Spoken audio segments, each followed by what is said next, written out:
Hello and welcome to the Urenco experience. Why not join us on a tour of the facility to show you the processes that we conduct every day.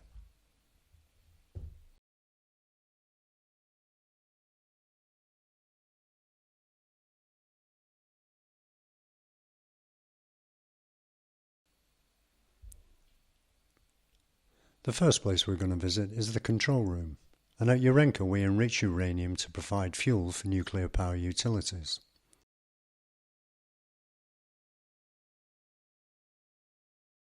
In the state-of-the-art control room, every aspect of the enrichment process is closely monitored by our experienced operators. This ensures that our world-leading centrifuge technology operates safely and efficiently 24 hours a day, 365 days a year. Let's take a look at the hot boxes and heating the UF6. The uranium in the form of UF6 reaches our enrichment facilities as a solid, which is stored securely in cylinders. In this area, the cylinders are heated up to turn the solid UF6 into a gas, so that it can be fed into our centrifuges and enriched.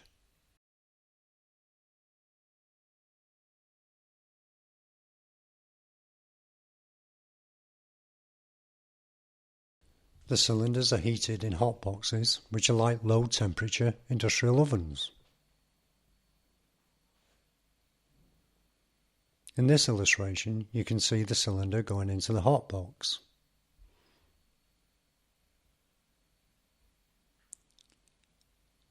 The cylinders of UF6 are heated up to around 40 to 60 degrees C, or approximately 100 to 140 degrees F. At this temperature, the solid UF6 becomes a gas and hence now ready to be enriched.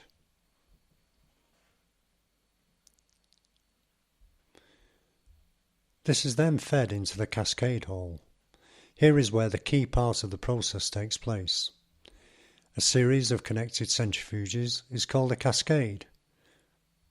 The cascade hall is made up of many cascades which work in parallel to each other, and every cascade is made up of individual centrifuges that spin at incredibly high speeds.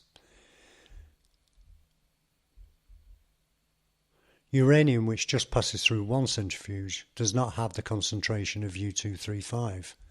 Therefore, the gas is passed from one centrifuge to another. As the centrifuge spins, the heavier 238 is pushed closer to the wall of the rotor, leaving the lighter U-235 to collect in the centre. The force that separates the isotopes is the same force that pushes you back in your seat on a roller coaster. The gas closest to the wall becomes depleted in U-235, while the gas nearest to the rotor conversely becomes enriched in U-235. The process continues through many more centrifuges in order to enrich the UF6 to a final concentration of around about 4%. So now let's take a look at the cool boxes where we solidify the gas.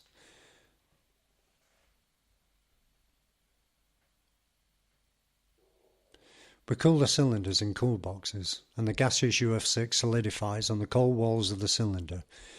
When it's cooled, it returns to a solid state once again.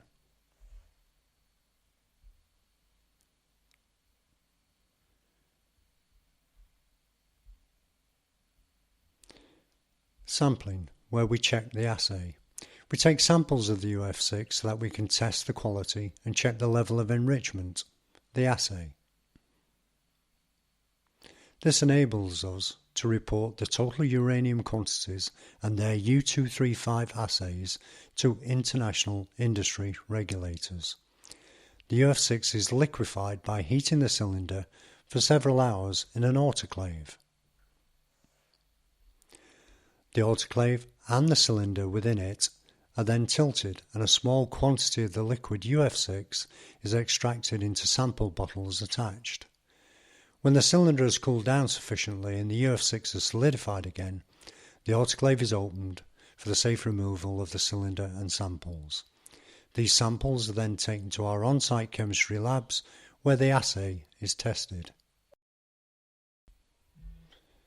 The weigh stations, because we account for every gram.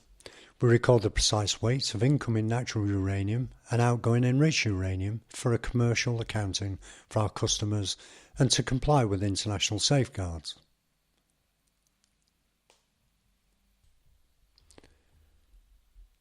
At the weigh station, we record all incoming and outgoing cylinders. They're weighed to measure the amount of UF6 arriving and leaving our enrichment plants.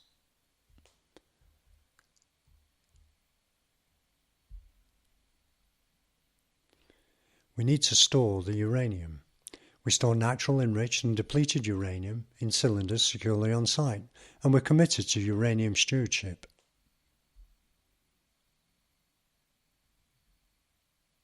The depleted uranium has the potential for possible refeeding to extract more U-235, so we safely store the depleted uranium in internationally approved cylinders. We make full provision for the safe and complete decommissioning of our enrichment facilities and for the long-term treatment of depleted uranium materials. Finally, transportation. The final part of the process is to ensure that our product is safely and securely transported and delivered to our customers. We safely transport the cylinders of enriched uranium within licensed protective casings that meet stringent international standards. The enriched uranium will go to fuel fabrication facilities for conversion into fuel pellets and insertion into fuel rods. The fuel rods will ultimately be loaded into the core of a nuclear reactor to generate electricity that will be used by consumers around the world. Thank you for watching.